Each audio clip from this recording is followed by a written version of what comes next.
কংগ্ৰেছৰ পৰিৱৰ্তন যাত্ৰাত ভূপেন বৰাৰ এয়া কিহৰ ইংগিত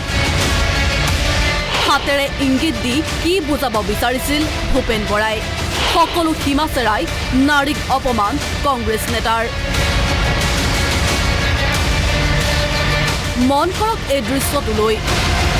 কংগ্ৰেছৰ সময় পৰিৱৰ্তন যাত্ৰাৰ সময়ৰ এয়া দৃশ্য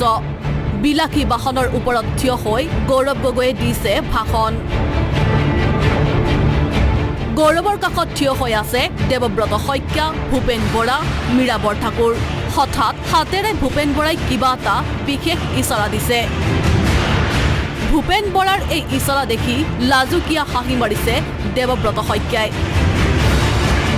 কিছু অস্বস্তি বোধ কৰিছে মীৰা বৰঠাকুৰে দৃষ্টিকটুভাৱে সাংবাদিকৰ কেমেৰাত বন্দী হৈছে এই দৃশ্য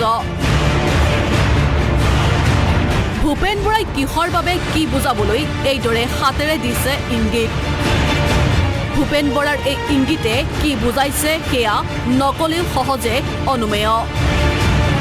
অশ্লীলতাৰ সকলো সীমা চেৰাই গ'ল ভূপেন বৰাই ভূপেন বৰাৰ এই কাণ্ডক লৈ তীব্ৰ প্ৰতিক্ৰিয়া ৰাজ্যৰ মুখ্যমন্ত্ৰী ডক্টৰ হিমন্ত বিশ্ব শৰ্মাৰ মানে ইমান তলত গৈছে ভাবিবই নোৱাৰে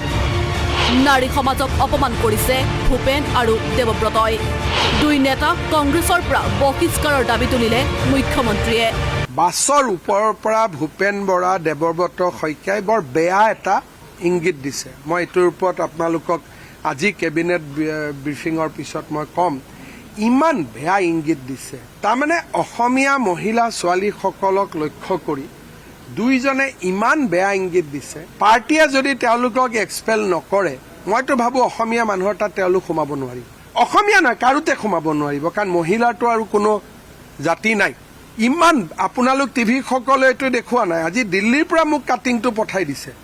এজন সাধাৰণ মানুহে যে আসাম মে এছে ভি হোতে কোনবা হপাই মহিলাই তেওঁলোকক কিবা কৈছিলে যে ভোট নিদিও বা কিবা তলৰ পৰা হয়তো চিঞৰিছিলে তাৰ উত্তৰত তেওঁলোকে যিটো ইংগিত দিছে ভাবিব নোৱাৰা বেয়া ইংগিত ইমান বেয়া বিভৎস ঘৃণনীয় ইংগিত দিছে ভাবিব নোৱাৰি সময় পৰিৱৰ্তন যাত্ৰা ইতিপূৰ্বেই সোমাই পৰিছে বিতৰ্কৰ মাজত যলৈকে গৈছে তাতেই প্ৰতিবাদৰ সন্মুখীন হৈছে এই সময় পৰিৱৰ্তনৰ যাত্ৰা সমান্তৰালকৈ বৰ অসম শ্লোগানো সোমাই পৰিছে এতিয়া বিতৰ্কৰ মাজত আৰু এই সকলোবোৰৰ মাজতে অশ্লীল ইংগিতক লৈ নতুন বিতৰ্ক এই ইংগিত বিতৰ্কক লৈ কি স্পষ্টীকৰণ দিয়ে কংগ্ৰেছে সেয়া হ'ব পৰৱৰ্তী সময়ত লক্ষণীয় বিষয়